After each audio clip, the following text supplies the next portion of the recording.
At the dawn of the 18th century, Boston was a bustling port bound by charter and ruled by Puritan influence. The laws were strict, but with them came a paradox. Strictness demanded education, and education produced readers. What those readers were allowed to consume, however, was confined by moral and political codes. For James Franklin, this was a contradiction waiting to be challenged. Here was a town full of readers, yet very little worth reading. In the years ahead, he would seize that gap by starting the first continuously published independent newspaper and sparking the first press war in America. At his side, though often unwilling, stood his younger brother Benjamin. But before the brothers left their mark, we must begin with the first time words on a page tested the limits on how dangerous a newspaper could be.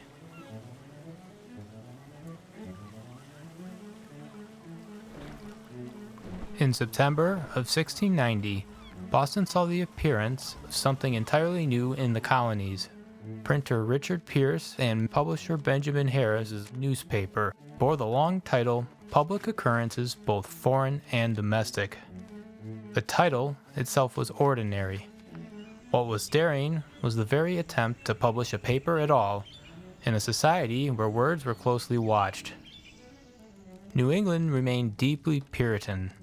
Ministers and magistrates believed print should uphold morality and order, not expose scandal. Yet Publick Occurrences carried reports of war and violence in unflinching detail. One account told of Mohawk allies of the English who returned with some success, having slain several of the French, and brought home several prisoners whom they used in a manner too barbarous for any English to approve. Another passage cut even closer to home. 2 English captives who escaped French and Indian hands reported that Captain Mason at Port Royal cut the faces and ripped the bellies of 2 Indians and threw a third overboard in the sight of the French, who, informing the other Indians of it, they have in revenge barbarously butchered 40 captives of ours that were in their hands. To the governor and council, this was unacceptable. It was not only the cruelty described, it was that English behavior had provoked further killings, and that such matters had been put into print for all to see. They declared their high resentment and disallowance of said pamphlet, in order that no person should for the future set forth anything in print without license. After a single issue, Publick Occurrences was suppressed. Printer Richard Pierce would be dead within a year. Publisher Benjamin Harris was jailed. 14 years passed before Boston dared to try again. The lesson of 1690 still hung over the presses. No paper would appear without official approval. In 1702, John Campbell became Boston's postmaster. The position placed him at the center of communication. Every ship's arrival, every proclamation from the governor, every letter from London crossed his desk. 2 years later, Campbell transformed that steady flow of information into a newspaper, the Boston Newsletter. Its pages carried shipping lists, extracts from London gazettes, and the announcements of Massachusetts Bay's leaders. It was a paper assembled from the varied documents already moving through the channels of government and trade. At the top of each issue appeared a single phrase, published by authority. More than a heading, it was the council's permission in print, a safeguard Benjamin Harris had never secured. With it, Campbell's newsletter became the first continuously published newspaper in the mainland colonies. In 1683, Josiah Franklin left the village of Ecton in Northamptonshire to seek a better life. He arrived in Boston with his small family and his wife Anne. There, Josiah made his living as a chandler, crafting candles and soap from tallow. Josiah joined his family to the congregation at the Old South Meeting House, the opposite church that was attended by Cotton and Increase Mather, leaders of Puritan New England. It was here he met Abiah Folger, who had come to live with her older brother and his wife. Abiah's father, Peter Folger, had crossed the Atlantic with John Winthrop. He helped settle Martha's Vineyard before moving on to Nantucket, then under New York's control. As clerk of the court, he clashed with Governor Edmund Andros during a land dispute and was jailed when he refused to release the records. Freed at last, Folger turned away from Puritan and Anglican authority alike. He became a Baptist, mistrusted power in all its forms, and spent his later years defending the rights of native peoples. Why Abiah left Nantucket for Boston is uncertain, as is her decision to join the church at the Old South Meeting House. Tragedy struck when Anne Franklin died giving birth to her 7th child. With so many children to raise, Josiah quickly remarried. He and Abiah would wed, beginning a new chapter for the family. Together, they would have 10 more children, bringing the total number to 17. The 15th child, Josiah's 10th and final son, was born on January 17th, 1707, by the new calendar. His name was Benjamin Franklin. In the early years of the 18th century, Boston was the largest town in New England. Though modest by European standards, it was an expanding port town with over 9,000 people living in it. Benjamin showed unusual promise and intellect.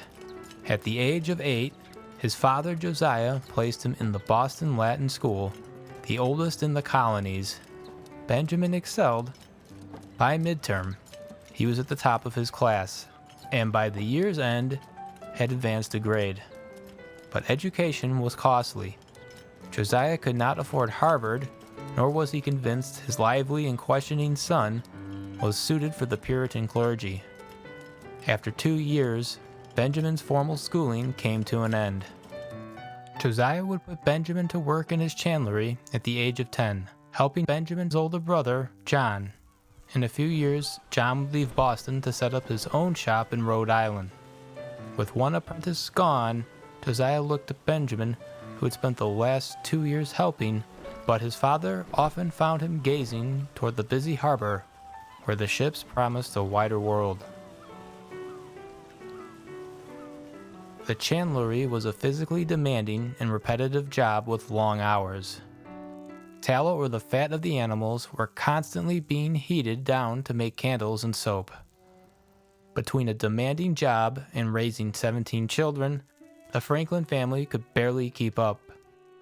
When Benjamin's older brother Ebenezer went unnoticed one day, he would be found drowned in his father's soapsuds, dead at the age of 2. 2 years before Ben's birth, Josiah Jr. had run away from home, and just a year before Ben was to start in his father's chandlery, news had arrived that his ship was lost to the Atlantic. Ben's restlessness in the chandlery and his time by the docks had not gone unnoticed by his father. Already burdened with too many mouths to feed, the tragedies sharpened his concern for Ben's future. The candle shop could not sustain the boy's restless spirit, and Harvard was beyond reach. What remained were the trades. If Benjamin was not to follow Josiah Jr. into the perilous life of a sailor, or his father as a chandler, then what would he do for a living? Taking Benjamin with him, Josiah walked the boy through Boston streets, introducing his son to the owners of various trades, hoping to find one that would stick. As Franklin remembered later, when he sat down to write his autobiography, his father hoped, as they walked, seeing the joiners, bricklayers, turners, braziers, etc., at their work, that he might observe my inclination and endeavor to fix it on some trade or other on land.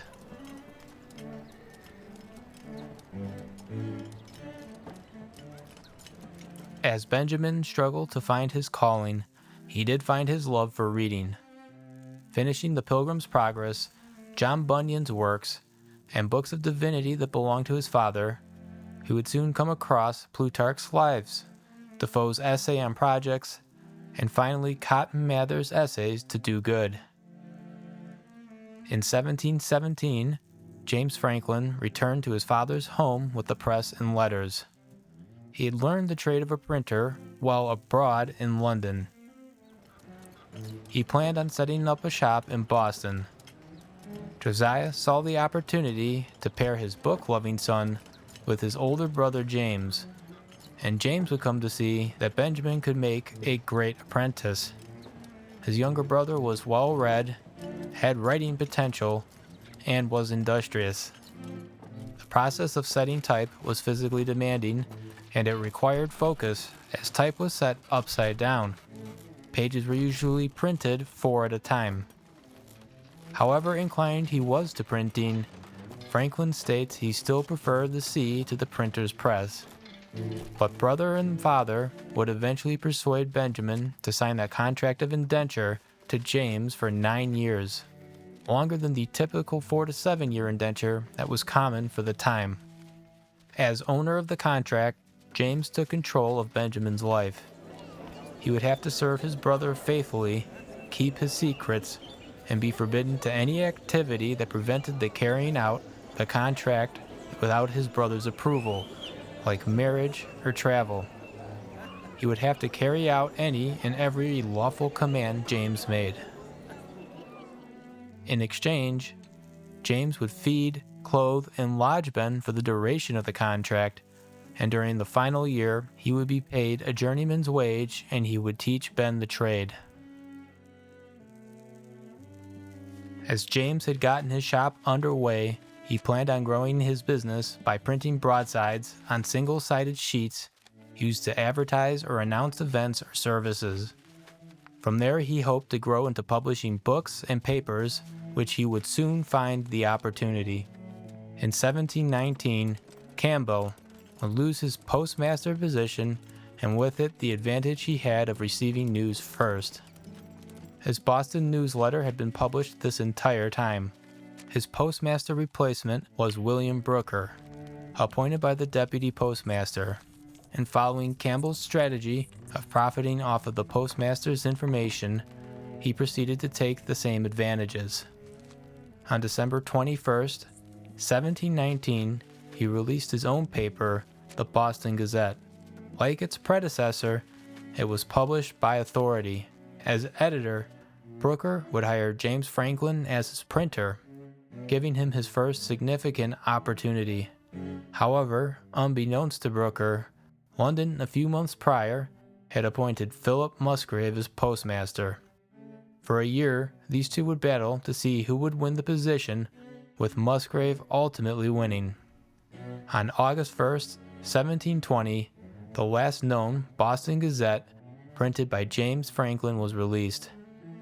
Musgrave had not only taken the postmaster position, but the Boston Gazette as well. He began publishing issues on September 26, 1720, with his new printer, Samuel Neeland. Despite these setbacks, James was not to be stopped. He would start a newspaper of his own, and to distinguish himself from the other two newspapers, he would do something bold.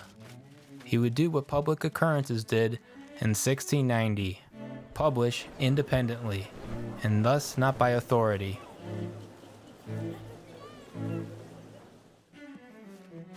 In the printing trade, an erratum is a list of corrected errors that would be added to subsequent editions of newspapers.